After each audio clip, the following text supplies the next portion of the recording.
আপনাদের কাছে নিবেদন রইল, যদি কিছু নিতে পারেন সেই বৈশিষ্ট্যটা আপনাদের জীবনে কাজে লেগে যেতে পারে। তো একাদশীর কথা যখন বললাম, মানে মোক্ষদা একাদশী, এই দিন কিন্তু ভগবান, শুনে রাখুন, এই যে 14ই অঘ্রাণ মোক্ষদা একাদশী, এই দিন ভগবান শ্রীকৃষ্ণ অর্জুনকে গীতার জ্ঞান দিয়েছিলেন। মোক্ষদা একাদশীর দিনে ভগবান শ্রীকৃষ্ণ অর্জুনকে গীতার জ্ঞান দিয়েছিলেন। তাই আগামী মোক্ষদা একাদশীর দিনে আপনারা অন্তত গীতা পড়বেন। কিছু পড়তে না পারেন একটা শ্লোক পড়বেন। অনেকে প্রশ্ন করবেন গীতার শ্লোক যদি ভুল হয়ে যায়, আমি আপনাদের বললাম কোনো অসুবিধা নেই, আপনি গীতার শ্লোক ভুল পড়বেন তবু পড়তে শুরু করবেন। বলে কেন? লাইনে দাঁড়ান তবে তো ডাক্তার পাবেন। আর দ্বিতীয় কি, দস্যু রত্নাকর রাম বলতে পারে নাই, মরা মরা বলতে বলতে একদিন রাম বেরিয়েছিল। আপনি ভুল বলতে বলতে একদিন ঠিক করবেন। একটা বাচ্চা ছেলে সাইকেলে চাপে, প্রথমে কিন্তু সিটে চেপে যায় না, প্রথমে হাফ প্যাডেলে চাপে, তারপর সিটে চাপে। আপনি শিখুন, শিখতে শিখতে শেখা, না চলতে চলতে বলা, চলতে চলতে চলা, গাইতে গাইতে গলা, এগুলো নিয়ম। এই জন্য অভ্যাস করুন আপনার গীতা পড়তে। এই মোক্ষদা একাদশীর দিনে যদি কেউ গীতা দান করতে পারে তাহলে খুব লাভ আছে। কিন্তু এই মোক্ষদা একাদশী দিয়ে যদি কেউ গীতা দান করতে পারে, অন্তত 50টা গীতা 50 জনকে দান করুন, আপনার লাভ আছে। একাদশীর দিনে এক কথা একটু ছোট্ট করে বলে যাই, আপনারা যারা আমার মুখে শুনেছেন, আমি আপনাদের বলতে যাই, প্রত্যেকটি হিন্দু পরিবারে অন্তত একাদশী করা দরকার।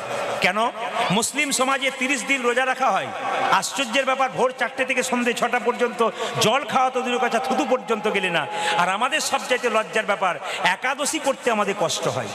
আমি আপনাদের বলবো, একাদশী বাড়ি বাড়ি করুন। শাস্ত্র বলেছে 8 থেকে 80 বছর পর্যন্ত সবাই একাদশী করতে পারে। কত বললাম? 8 থেকে 80।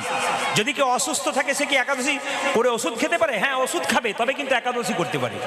একাদশীর দিনে মায়েরা অনেকে কাঁচা লঙ্কার ঝাল খায়, একবারে খাবেন না, শাস্ত্র বিরুদ্ধ। শাস্ত্রে একবারে বারবার বারণ করেছে, কাঁচা লঙ্কা খাওয়া যাবে না। অনেকে ধনে পাতার দেখবেন চাটনি খায়। একাদশীর দিনে সিদ্ধান্ত হচ্ছে যত কম খাবেন তত ভালো, মুখ ঝুটা যত কম করবেন তত ভালো। একাদশীর দিনে যত মুখকে এঁটো কম করবেন তত আপনার ভালো। দেখুন, যারা ডায়েট করবার জন্য ডাক্তারের কাছে যায়, কিভাবে আমরা চেহারাটাকে ঠিক রাখবো, অনেকে যায় না। তার আগে শ্রীমদ্ ভাগবত গীতা পড়ুন, পরিষ্কার করে বলে দিয়েছে যে কিভাবে শরীর ফিট রাখা যায়। কি বলছে? একটা পেটকে যদি 4 ভাগ করা যায়, একটা পেটকে যদি 4 ভাগ করা যায়, তাহলে এই পেটটাতে 2 ভাগ খাবার খাবেন, আর 1 ভাগ জল রাখবেন, 1 ভাগ ফাঁকা রাখবেন, আপনি সুস্থ থাকবেন। এই পেট থেকে 80% রোগ হয়ে যায়। এই জন্য পেট সবসময় 2 ভাগ খাবেন, 1 ভাগ জল খাবেন, 1 ভাগ ফাঁকা রাখবেন। আর আমাদের এমন এমন জন আছে, আমার দলে একজন আছে, ও তো আবার উঠে দেখে যে আমার গলা পর্যন্ত হলো কি, তারপর আবার ফের খায়, ওরা সামান্য দেন। তো আপনাদের কাছে নিবেদন রইল, যত কম খাবেন তত ভালো থাকবেন, আর যত বেশি খাবেন তত তাড়াতাড়ি, আর বলার দরকার নেই কি হবে আর কি। সেই জন্য বলে রাখি মায়েরা, একাদশীর দিনে নিয়ম হচ্ছে পেটটাকে 4 ভাগ করলে 1 ভাগ খাবেন, 1 ভাগ জল খাবেন, আর 2 ভাগ ফাঁকা রাখবেন। যদি নির্জলা একাদশী করতে পারেন উত্তম একাদশী। তবে একটা কথা বলে রাখি, একাদশীর আগের দিনে কিন্তু ব্রাশ করে নিতে হয়, জিভ ছুলে নিতে হয়। কেন না? ব্রাশ যখন করবেন, যে পেস্টের মধ্যে লবণ থাকে, ওই লবণ কিন্তু দেওয়া যাবে না। জিভ ছুলতে ছুলতে রক্ত বেরিয়ে গেলে আপনার কিন্তু একাদশী হবে না। ওই জন্য জিভ ছুলবেন আগের রাত্রিতে, মানে কালকে একাদশী, আজকে রাত্রিতে করলেন। 2, সবাই লক্ষ্য করবেন। তাহলে আপনার প্রশ্ন করবেন যে বাসি মুখে কৃষ্ণ কীর্তন করা যায় না, আর বাসি মুখে দেখবেন ভগবানের সেবা করা যায় না। কৃষ্ণ কীর্তন করা যায় কিন্তু সেবা করা যায় না। তাহলে আপনার বাসি মুখে সেবা করবেন কি করে, ভগবানের সেবা দেবেন কি করে? এই জন্য বারবার বলে রাখি, যদি হরিভক্তি বিলাস পড়েন পরিষ্কার দেখতে পাবেন। হরিভক্তি বিলাসে বলেছে যে আপনি সকালবেলায় ঘুম থেকে উঠে একটু উষুম উষুম জল গরম করবেন, মানে মুখে নেওয়ার মতো। 21 বার কুলকুচ্চি করবেন ওই দিন, 21 বার গরম জল নিয়ে কুলকুচি করবেন, হরিভক্তি বিলাস পড়বেন, পরিষ্কার লেখা আছে। সকালবেলায় কি দন্ত ধাবন করতে হয়, কি করতে হয়? 21 বার কুলকুচি করতে হয়। আর যদি আপনি ট্রেনে বাসে যাচ্ছেন, আচমন করার আপনার জন্য জল নেই, হতেই পারে, এমন সময় হয়, তো হরিভক্তি বিলাস একটা সুন্দর কথা বললো যে ডান কানে 3 বার ডান হাতটা ঠেকিয়ে হরে কৃষ্ণ নাম করবেন, ব্যাস আপনার আচমন কিন্তু হয়ে যায়, যদি জল আপনার কাছে না থাকে। কিন্তু একটা কথা বলি, এই গত উৎপন্না একাদশীতে আমি মালদাতে ছিলাম, যার বাড়িতে বাসা তিনি বললেন একাদশী করবেন বাবা? বলে হ্যাঁ হ্যাঁ করেছি তো। আচ্ছা ঠিক আছে, কোনো অসুবিধা নেই। উনি 2 গ্লাস দুধ, 2 থালা ফল, 2 থালা তরকারি, আরও সব নানা রকম দিয়েছে। বলছে বেশি কিছু করতে পারলাম না। বললাম এইরকম যদি করেন তাহলে প্রতিদিন একাদশী করবো, কোনো দিন ছাড়বো না, আমি অন্ন খাবোই না। আসলে মায়েরা, নির্জলা একাদশী করলে উত্তম একাদশী, ফল সবজি দুধ খেয়ে করলে মধ্যম একাদশী। আর আমাকে যে একাদশী করেছিল ওটা উত্তম নয়, মধ্যম নয়, ধমাধম একাদশী। তাই কেউ ধমাধম একাদশী করবেন না, উত্তম আর মধ্যম করার চেষ্টা করবেন। বলুন মোক্ষদা একাদশী কি? মোক্ষদা একাদশী কি? মোক্ষদা একাদশী কি? মায়েরা, মুকুন্দ সরকার একটি গোপীনাথের মন্দির তৈরি করলো। সেই সময়কার মালদার নবাব ছিল হুসেন শাহ। তার পেটে প্রচণ্ড যন্ত্রণা, কোনো মতে ভালো হয় না। একজন বলল, মহারাজ আপনার পেটের যন্ত্রণা ভালো হতে পারে যদি আপনি শ্রীখণ্ডে যেতে পারেন মুকুন্দ সরকারের কাছে, তবে একটা শর্ত আছে, গরিবের চিকিৎসা করবে, বড় লোকের করবে না। সঙ্গে সঙ্গে নবাব বলল, তাহলে এক কাজ করি, আমার নাম তো হোসেন শাহ, আমি হুসেন ফকির সেজে যাব, আমি চিকিৎসা করাবো। সবাই লক্ষ্য করুন, মুকুন্দ সরকার সকালবেলায় গোপীনাথের মন্দিরে গোপীনাথের ভজন করছে, আর নবাব এসে দাঁড়িয়ে আছে ফকির সেজে চিকিৎসা করানোর জন্য। মুকুন্দ গাইছে সকালবেলাতে। এই যে বাতাস আপনারা দেখতে পাচ্ছেন মায়েরা, এখানে বাতাসা যেহেতু অত দেওয়া নাই, আমি একটু বলে যাই আপনাদের, পরিষ্কার পরিচ্ছন্ন কথা আমি গ্যারান্টি দিয়ে বলে গেলাম।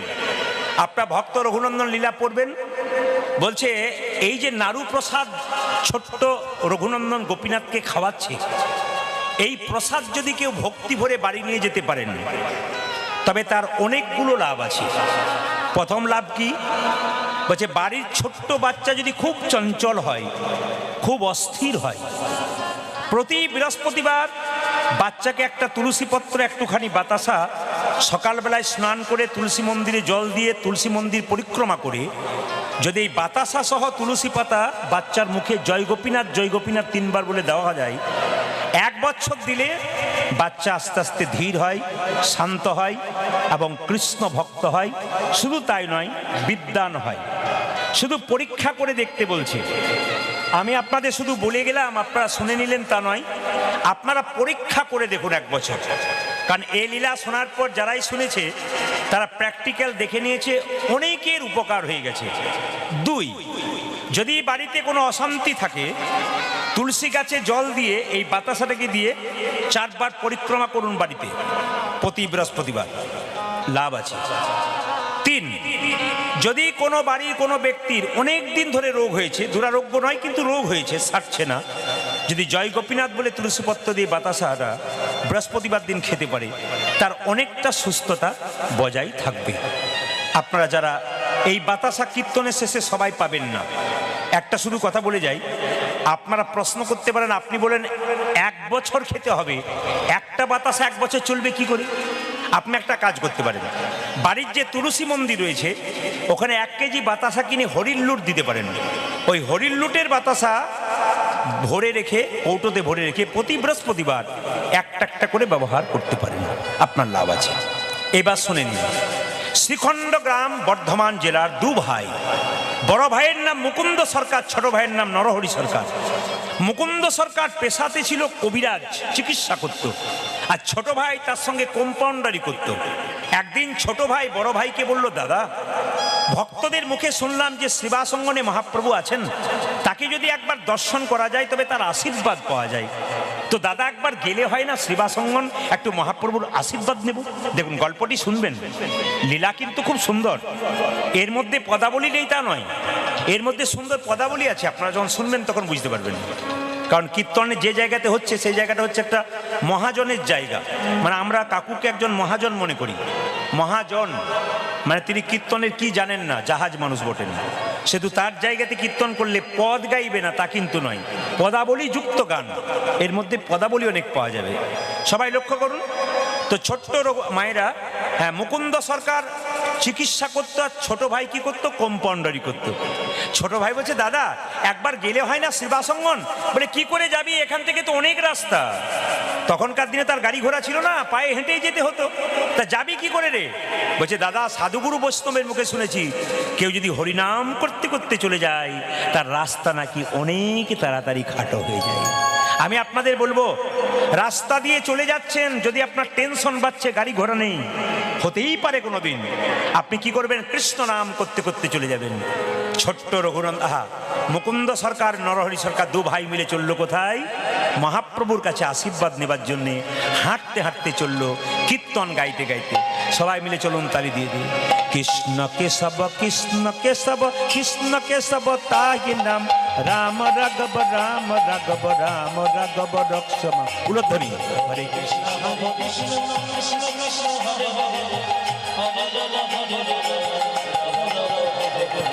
হরে কৃষ্ণ কৃষ্ণ কৃষ্ণ হরে হরে, হরে রাম রাম রাম হরে হরে।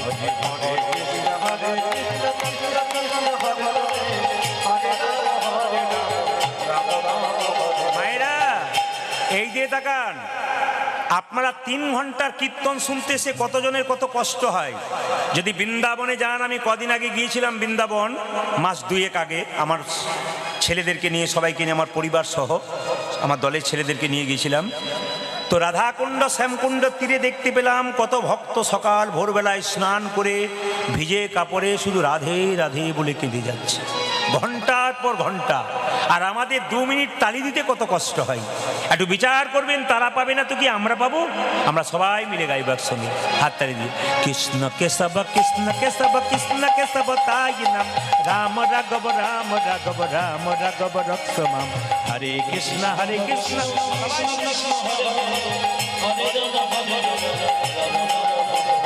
কৃষ্ণ কেশব কৃষ্ণ কেশব কৃষ্ণ কেশব তাহি নাম, রাম রাঘব রাম রাঘব রাম রাঘব রক্ষমা। বলো ধ্বনি,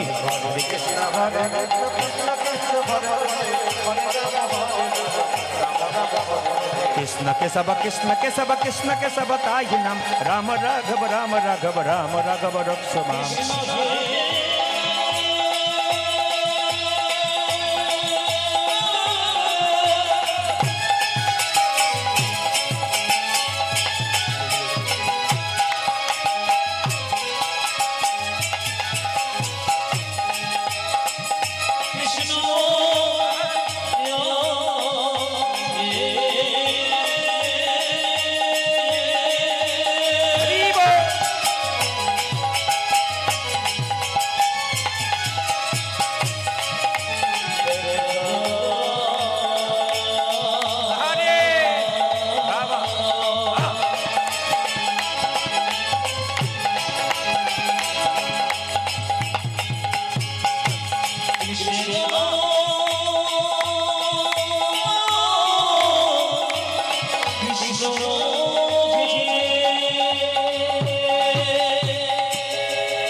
আপনারা বলবেন, যে গাছে ফল ধরে সেই গাছের ডালটা নিচের দিকে যায় না ওপর দিকে যায়? দেখাতে হবে কিন্তু, নিচের দিকে না ওপর দিকে। আপনারা সবাই নিচের দিকে বলছেন, 2-4 জন যারা অনমনা ছিল। যে গাছে ফল ধরে তার ডালটা কোন দিকে থাকে? নিচের দিকে। যারা কৃষ্ণ ভক্ত হয় তাদের ভাবটি কেমন হয়? হরে কৃষ্ণ হরে কৃষ্ণ। যদি হও নিচু তবে পাবে কিছু, মানে আস্তে আস্তে। একটা লোক যদি বারবার একই রকম চিৎকার করে যায়, এখানে এতজন কীর্তন শুনছে, একটু কষ্ট করে নিন না, একটু কষ্ট করে বসুন। কতজন অসুবিধা হচ্ছে বলুন তো আপনার জন্যে। হরে কৃষ্ণ, সবাই লক্ষ্য করুন। তাহলে মায়েরা, যে গাছে ফল ধরে সেই গাছের ডালটা, জোরে বলুন, নিচের দিকে যায়। যদি হও নিচু তবে পাবে কিছু। মায়েরা, একটা সোনার কলসি যতই দামি হোক, একজনের কাছে মাথা নিচু করতে হয়। কার কাছে? জোরে বলুন, একটি গ্লাসের কাছে। আপনি কয়েকশো কোটি টাকার মালিক হতে পারেন, যদি বৈষ্ণবের চরণে মাথা নিচু না করতে পারেন, নিতাই গৌর হরি বল বলে আপনার জীবনে কোনো লাভ হবে না। সবাই তাকান এইদিকে, এদিকে। মুকুন্দা নরহরি চুপচাপ এরকম করে দাঁড়িয়ে আছে। কেউ জানুক আর না জানুক, ভগবান কিন্তু জানতে পারছে। অন্তর্যামী গৌর হরি শ্রীবাসকে ডেকে বলছে, শ্রীবাস, 2 ভাই এসেছে আমার কৃপা পাবার জন্যে, চলো ওদেরকে একবার দর্শন দিয়ে আসি। ভক্ত যদি কাই মনে কোনো বাঞ্ছা করে, ভগবানের সাধ্য নাই সেই বাঞ্ছা নাই পড়ে। ভক্ত যখন এসে, দেখুন কিছু মনে করবেন না, এক মনে একভাবে কেউ যদি গোবিন্দকে ডাকতে পারে, আর এক মনে একভাবে কেউ যদি কীর্তন শুনতে পারে, কৃপা হবে না? কি বলেছে? একটা বাড়িতে একজন ঘুমাচ্ছে, বারবার ধাক্কা দিলে সে একসময় জেগে উঠবে। ভগবানের মন্দিরে গিয়ে, হৃদয় মন্দিরে বারবার কৃষ্ণ কৃষ্ণ বলবেন, কৃষ্ণ একবার জাগ্রত হবেই, আপনার কৃপা হবে। শুধু এক মন চায়। শাস্ত্র বলেছে, মান মানা মদ ভক্ত। তুমি তুমি কিচ্ছু দাও আর না দাও, তোমার মনটা আমাকে দাও। এখানে কীর্তন শুনতে এসছেন, কি নিয়ে এসছেন ওটা আমরা দেখবো না। ভগবান বলছে তুমি একটা সুন্দর মন তোমাকে দেওয়া হয়েছে, এই মনটা আমাকে দাও। যদি মন দিতে পারো বাস, আর কিচ্ছু দরকার নেই। এই জন্য ভগবানের মন্দিরে এসছেন হরিকথা শুনতে, আপনার মনকে এক করুন। পাশে কোথাকে কি বলছে আপনি শুনবেন না।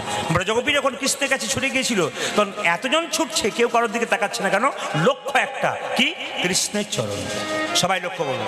দু ভাই মিলে যখন এরকম করে দাঁড়িয়ে আছে, মহাপ্রভু বলল শিবাস চলো ওদের একবার দর্শন দিয়ে আসি। একদিকে মুকুন্দ, একদিকে নরহরি দেখছে মহাপ্রভুকে। মহাপ্রভু শিবাসঙ্গম থেকে বেরিয়ে সুরধ্বনির তীর দিয়ে কীর্তন গান গাইতে গাইতে যাচ্ছে। সুরধ্বনি তীরে তের মহাবিলাসায় সমবয় বালক সঙ্গে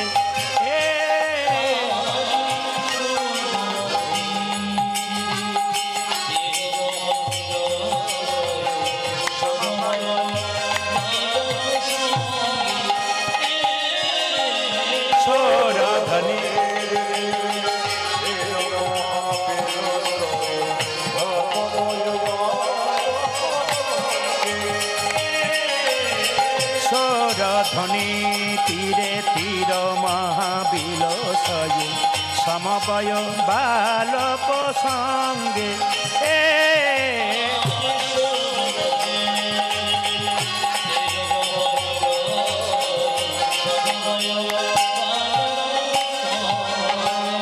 করে করতালি ধ্বনিত হরি ধ্বনি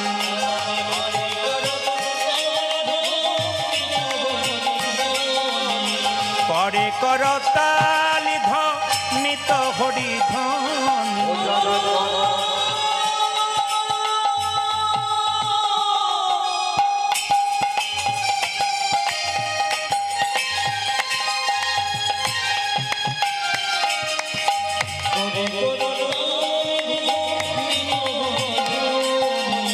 করে করতালি ধ্বনিত হরি ধ্বনি। এই যে মায়েরা, ছোট ভাই বলছে দাদা আমি কি দেখছি জানো? ওই তো আমার গোড়া নাচে, ওই তো আমার গোড়া হ্যাম দণ্ড বাহু তুলে, ওই তো আমার গোড়া নাচ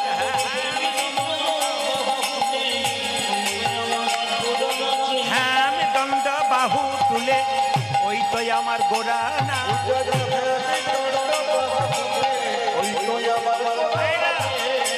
যার যেমন ভাব তার তেমন লাভ। ছোট ভাই বলছে আমি দেখছি গোরা নাচছে, বড় ভাই বলছে না না আমি দেখছি আর একজন নাচছে, ওই তো গোরাই নাচে,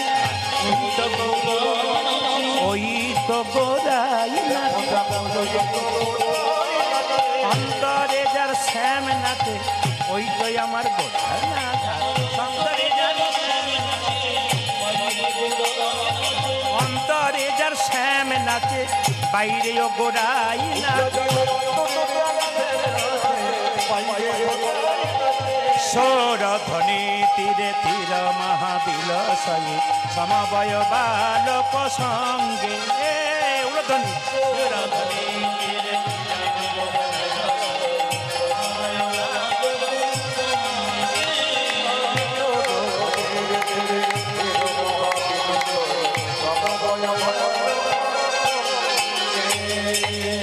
এইবার পরীক্ষা, কিছু মনে করবেন না। ভক্ত যখন ভগবানকে ডাকে, ভগবান তখন ভক্তকে মাঝে মাঝে ধাক্কা মেরে দেখে। এইদিকে এইদিকে এইদিকে, যারা বসতে জায়গা পাচ্ছেন না দাঁড়িয়ে আছেন, যারা বসে আছেন হাঁটু ব্যথায় কষ্ট পাচ্ছেন, আজকে অনেকে যদি হাঁটু ব্যথায় কষ্ট পান অথচ কীর্তন শোনেন, ভগবান ওটা দিয়েও দেখছে তুমি কতক্ষণ বসে থাকতে পারো। আজকে তোমাকে একটু চাপ দেব। এই চাপের মধ্যে যদি কেউ কীর্তন শুনতে পারে তবে তার লাভ আছে মা। সবাই তাকাবেন আমার দিকে। এখন ধাক্কা কিরকম? একজন ব্যক্তি আমাকে ফোন করে প্রশ্ন করছে, প্রদীপবাবু যারা হরিনাম করে তাদের এত দুঃখ কেন? যারা ভগবানকে ডাকে তার চাল ফুটে জল পড়ে কেন? যারা কৃষ্ণ কথা হরি কথা বলে তার ছেলের অসুখ হয় কেন? আর যারা মস্তানি করছে, লোক ঠকাচ্ছে, বুক ফুলিয়ে ঘুরে বেড়াচ্ছে, 2 নম্বরই করছে, এদের কিছু হয় না কেন? এইদিকে এইদিকে এইদিকে। আমি তাকে বললাম তোমার প্রশ্ন যেমন সুন্দর, তোমার উত্তর কিন্তু তার চাইতে সুন্দর। বলছে যে হরিনাম করে সে কষ্ট পায়, দুঃখ পায়, যন্ত্রণা পায়, আর যে দেখবেন মস্তানি করে লোক ঠকায় সে দেখবেন আরে বাবা সব। তারপর ড্রাইভার তো নতুন নতুন আসছে, মানে গাড়ি যে চালাবে ড্রাইভার তো নতুন, একজন তো ড্রাইভার পালিয়ে গেল ভয়ে, আরেকজন ড্রাইভারকে দায়িত্ব দিয়ে গেল। হরে কৃষ্ণ। ও একবার খুঁচেই সরে যাচ্ছে। বেশ ঠিক আছে, ম্যানেজ করো। কি বললাম মায়েরা, যে যেখানে বসে আছেন মনটা অন্যদিকে হয়ে যায়, সবাই লক্ষ্য করুন। যে ভগবানকে ডাকে যার কষ্ট হয়, কিন্তু যে ভগবানকে ডাকে না বুক ফুলিয়ে বেড়াচ্ছে তার কষ্ট নাই। আমি বললাম প্রশ্ন যেমন সুন্দর, উত্তর তার চাইতে সুন্দর। জন্মের পরে ভগবান সবাইকে দুটো কলসি দিয়েছে, একটা পাপের কলসি, একটা পুণ্যের কলসি। যারা বুক ফুলিয়ে ঘুরে বেড়াচ্ছে, লোক ঠকাচ্ছে, মস্তানি করছে, বুঝে নেবেন পাপের কলসি দিন পূর্ণ হবে, রাস্তায় কুকুরের মতো তার মৃত্যু হবে, আপনার দেখতে পাবেন। কিন্তু যারা খুব কষ্ট পাচ্ছে, দুঃখ পাচ্ছে, তাদের পুণ্যের কলসি এখনো পূর্ণ হয় নাই। যেদিন পুণ্যের কলসি পূর্ণ হবে সেদিন নিতাই গৌর হরি বল বলে প্রাণ গোবিন্দের চরণে আপনার জায়গা। ওই জন্য মায়েরা, যে মদ খায়, আস্তে আস্তে, যে মদ খায় সে যখন খায় তখন বড় আনন্দ পায়। আনন্দ পেতে পেতে পেতে পেতে লাংস, কিডনি, লিভার সব নষ্ট হয়ে যায়। আনন্দ পেতে পেতে নিরানন্দের সাগরে পৌঁছায়। কিন্তু হরিনাম এমন একটা মদ, এ প্রথমে আনন্দ পাওয়া যায় না, আনন্দ পেতে পেতে পেতে পেতে একদিন পরমানন্দ গোবিন্দের চরণ লাভ। এই জন্য বারবার বলবো, যত নাম শুনবেন, যত কীর্তন করবেন, তত আপনার আনন্দ বাড়বে। এই যে সবাই লক্ষ্য করুন মায়েরা, মুকুন্দ সরকার আর নরহরি সরকার যখন দাঁড়িয়ে আছে, তখন শিবাসকে বলছে মহাপ্রভু, শিবাস, ওদের মধ্যে যে ছোট ভাই তাকে বলে দাও সে আমার সঙ্গে সারা জীবন থাকবে, আমি তাকে কৃপা করলাম। আর যে বড় ভাই তাকে বলে দাও সে আমার 100 জন্ম কৃপা পাবে না। মায়েরা শুনতে পাচ্ছেন? সাউন্ডটা একটু ওদের দিকে দাও, সাউন্ডটা ওদের দিকে দাও। বলছে যে বড় ভাই সে 100 জন্ম কৃপা পাবে না, আর যে ছোট ভাই সে সারা জীবন আমার সঙ্গে থাকবে আর হরিনাম করবে। শিবাস এসে বলছে, তোমাদের মধ্যে ছোট ভাইকে? আমার নাম হলো নরহরি সরকার, আমি ছোট ভাই। তোমার জন্য প্রভু বলেছে তুমি সারা জীবন প্রভুর সঙ্গে কীর্তন করবে, হরিনাম করবে আর থাকবে। বড় ভাই বলছে, আমার জন্য কি বলেছে? তোমার জন্য বলেছে তুমি 100 জন্ম সঙ্গ পাবে না, 100 জন্ম কৃপা পাবে না। যেই না বড় ভাইকে বলেছে তুমি 100 জন্ম সঙ্গ পাবে না, কৃপা পাবে না, অমনি বড় ভাই নাচতে শুরু করেছে, জয় গৌর জয় গৌর জয় গৌর। শিবাস মনে মনে ভাবছে লোকটার মাথা খারাপ হয়ে গেল বোধহয়। বলে কেন? মহাপ্রভু বললে 100 জন্ম কৃপা হবে না, এই জন্য হয়তো সে জয় গৌর বলে নাচছে পাগলের মতো। সঙ্গে সঙ্গে শিবাস মুকুন্দকে বলছে, মুকুন্দ, এই আমাকে যদি বলতো না যে তুমি 100 জন্ম কৃপা পাবে না, আমি তো 20কে আত্মহত্যা করে দিলাম। এই কথা শুনে মুকুন্দ বলছে, শোনো শোনো শিবাস, প্রভু যদি বলতো কোনো জন্মে সঙ্গ পাবো না, তাহলে না হয় আমি 20 খেয়ে আত্মহত্যা করে দিতাম। প্রভু বলেছে 100 জন্ম সঙ্গ পাবো না, 100 জন্ম না হয় গৌর গৌর বলে কেঁদে বেড়াবো। যখনই 100 জন্ম পেরিয়ে যাবে, 101 জন্মে প্রভুর সঙ্গ পাবো। এক জন্মে জন্মে প্রভুর সঙ্গ পাব। আমি 100 জন্ম কেঁদে বেড়াবো, এক জন্মে প্রভু সঙ্গ পাব।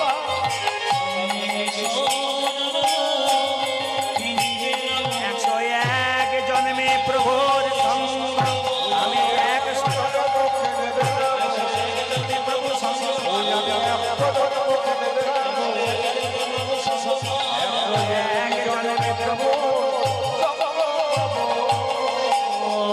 কীর্তন শুনতে শুনতে কীর্তনের মাঝে শিক্ষা আছে। কি শিক্ষা আছে? মুকুন্দ সরকার বলছে 100 জন্ম হয়তো কেঁদে বেড়াবো, কিন্তু 101 জন্মে তো গৌর কৃপা পাবো। 100 জন্ম আমি গৌর বলে কানবো, 101 জন্মে তো পাবো। 3 ঘন্টার কীর্তন শুনতে এসে হাঁটু ব্যথা হয়, 6 বার উঠতে হয়। ধৈর্য যার নাই ভগবান তার নাই, ধৈর্য যা আছে ভগবান তার আছে। মহাভারতের দিকে তাকান, 100 ভাইয়ের দাদা দুর্যোধন চঞ্চল ছিল, উনি ভগবান হারালেন। আর পঞ্চপাণ্ডবের দাদা যুধিষ্ঠির স্থির ব্যক্তি ছিলেন, উনি ভগবান পেলেন। তাই কীর্তন শুনতে শুনতে যিনি যুধিষ্ঠিরের মতো স্থির চিত্তে থাকবেন তিনি গোবিন্দের কৃপা পাবেন, আর যিনি দুর্যোধনের মতো চঞ্চল হয়ে যাবেন তিনি গোবিন্দ হারাবেন। মুকুন্দ সরকার কাঁদছে 100 জন্ম কৃপা পাবে না বলে। ছোট ভাইকে কৃপা করলো, তাকে কৃপা করলো না। মহাপ্রভু সব সইতে পারে, কিন্তু ভক্তের চোখের জল সইতে পারে না। মুকুন্দ যখন চোখের জলে ভাসছে, মুকুন্দকে ডেকে বলল, মুকুন্দ তুমি কাঁদছো কেন? প্রভু, আমার ভাইকে তুমি কৃপা করলে, আমাকে তুমি কৃপা করলে না। সঙ্গে সঙ্গে মহাপ্রভু কতগুলো বাণী বলল, কি সুন্দর বাণী দেখুন। শোনো মুকুন্দ, এ সংসারে যারা বড় ভাই হয় তাদের দায়িত্ব সবচাইতে বেশি হয়। এ সংসারে যারা বড় বউ হয় তাদের দায়িত্ব সবচাইতে বেশি হয়। কেন না, বনের মধ্যে বড় বড় গাছ যেমন ছোট ছোট গাছগুলোকে ঝড়ঝঞ্ঝা থেকে রক্ষা করে, এই সংসারে বড় ভাই আর বড় বউ যারা হয় অনেক কথা শুনতে হয়, তবু ছোটদেরকে একটু ভালোবাসার দ্বারা রাখতে। তোমার ভাইকে আমার সঙ্গে রাখলাম, তুমি চলে যাও শ্রীখণ্ডে। কেন জানো? তোমরা দু ভাই মিলে যে কীর্তন করতে চলেছো, তাই সবাই বাড়ির না খেয়ে মরবে, আর কেউ হরিনাম করবে না। তাই তোমার ভাইকে আমার সঙ্গে রাখলাম আর তোমাকে শ্রীখণ্ডে পাঠিয়ে দিলাম। তবে সোনা মুকুন্দ, তোমার তো কবিরাজি চিকিৎসায় খুব একটা নাম ছিল না, তোমার মাথায় হাত দিয়ে আশীর্বাদ করলাম, তুমি কাল থেকে গিয়ে বাড়িতে যাকেই চিকিৎসা করবে তারই রোগ ভালো হয়ে যাবে। মুকুন্দ সরকার বলল, প্রভু আমি যাকে চিকিৎসা করবো তারই রোগ ভালো হয়ে যাবে? হ্যাঁ গো, আমি তোমাকে আশীর্বাদ করলাম। মায়েরা কিছু মনে করবেন না, কীর্তন যে শুনছেন, সম্পর্ক রাখছেন ভগবানের সঙ্গে, একদিন আপনার লাভ হবে। ভগবান বলছেন আমার সঙ্গে সম্পর্ক করো, সম্পর্ক টিকবে। এই বাস্তবে কারোর সঙ্গে সম্পর্ক করবেন, সম্পর্ক নষ্ট হয়ে যেতে পারে। আপনি রাত্রি 12টার সময় আমার বাড়ি গেলেন, আমাকে 10 লাখ টাকা চাইলেন, কথার মানে বলছি, আমি কিন্তু দিলাম না, কারণ আপনার সঙ্গে পরিচয় নাই। কিন্তু পরিচয় যদি থাকে আমি জান প্রাণ দিয়ে দেবো। কেন? আপনার সঙ্গে আমার সম্পর্ক আছে, সম্বন্ধ আছে। ভগবানের নাম কোনোদিন করলেন না, বিপদের দিনে ভগবানকে ডাকলেন, ভগবান আপনাকে দেখা দেবে কেন? কৃপা করবে কেন? এই জন্য ভগবানের সঙ্গে সম্পর্ক তৈরি করুন, দেখবেন ভগবান ঠিক সময় আপনাকে কৃপা করবে। ও মুকুন্দ, তোমাকে আশীর্বাদ করলাম, তুমি বাড়ি গিয়ে যাকেই চিকিৎসা করবে তারই রোগ ভালো হয়ে যাবে। তবে শুনে রাখো, তুমি শ্রীখণ্ডে ফিরে যাও, একটা গোপীনাথের মন্দির তৈরি করো, জীবের দ্বারা হরিনাম দাও, আর গরিবের চিকিৎসা করো, বড় লোকের চিকিৎসা করা দরকার নাই। ফিরে যাও, ফিরে যাও, শ্রীখণ্ডে ফিরে যাও।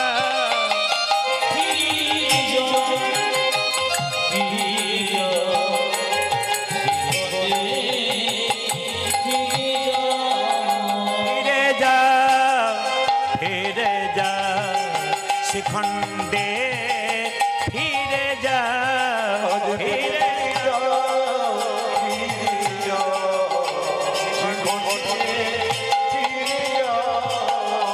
তুমি দাঁড়ে দাঁড়ে গিয়া চরণে ধরিয়া, দাঁড়ে দাঁড়ে গিয়া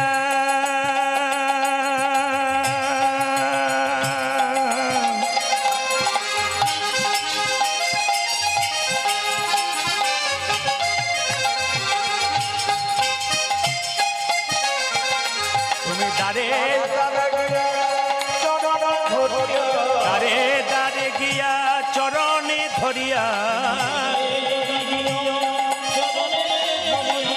হরির নাম বিলা,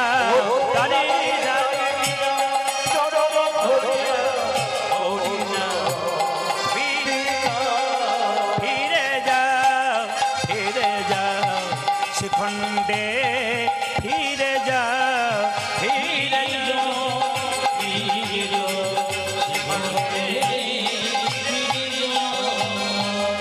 মহাপ্রভুর আজ্ঞা পাইয়া মুকুন্দ চলিল, মুকুন্দ চলিল।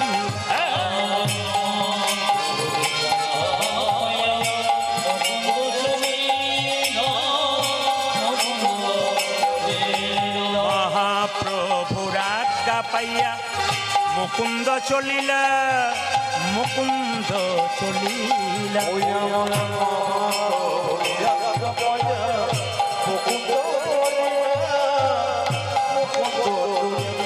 আবার শ্রীখণ্ড গ্রামেতে,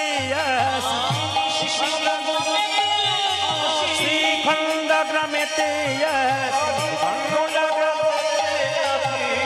উপনীত হইলা, উপনীত হইলা।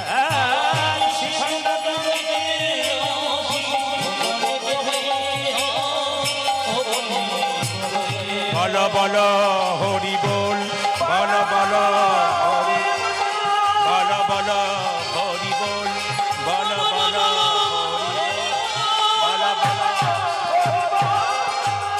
গোপীনাথ জিউ কি, গোপীনাথ জিউ কি।